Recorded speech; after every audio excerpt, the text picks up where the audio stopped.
Oke, baiklah. Di sini kita akan melihat sebuah hubungan simbiosis komensalisme, yaitu antara tanaman pohon sirih yang menempel pada batang besar.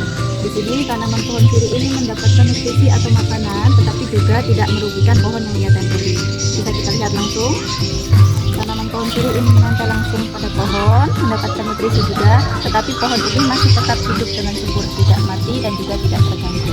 Ini adalah salah satu contoh bukti nyata di lingkungan sekitar tentang hubungan simbiosis komensalisme.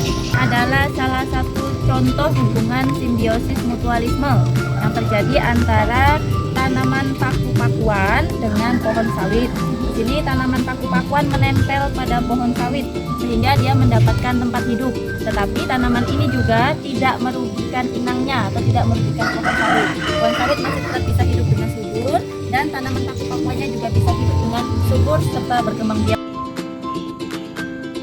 Kupu-kupu sedang mencari makan. Biasanya kupu-kupu menghisap nektar dari bunga sebagai makanan mereka.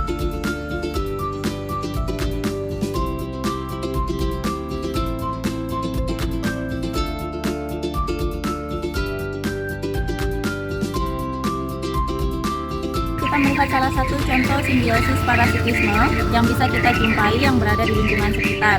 Contohnya di sini kita lihat ada tanaman benalu yang menempel pada sebuah pohon sawo. Benalu di sini merupakan sebuah parasit yang nanti ketika benalunya bertumbuh semakin banyak, maka benalu ini akan merusak inangnya sehingga pohon sawonya bisa mati. Ini merupakan salah satu contoh tentang simbiosis parasitisme yang bisa kita jumpai di lingkungan sekitar. Salah satu contoh simbiosis parasitisme yaitu hubungan antara sapi dengan berbagai lalat, beberapa ekor lalat. Kita lihat pada tubuh sapi tersebut ada banyak lalat yang menempel. Jadi hubungan ini merupakan simbiosis parasitisme dikarenakan salah satunya merasa dirugikan, yaitu pihak sapi. Sapi yang merasa tidak nyaman, gatal, dan juga biasanya terjadi ruam kulit. Baiklah, untuk video kali ini saya akan membahas tentang pergerakan yang terjadi pada tumbuhan.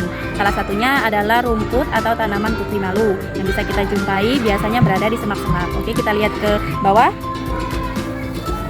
Di sini ada tumbuhan putri malu. Tumbuhan ini akan memberikan rangsangan gerakan ketika kita sentuh. Kita perhatikan baik-baik.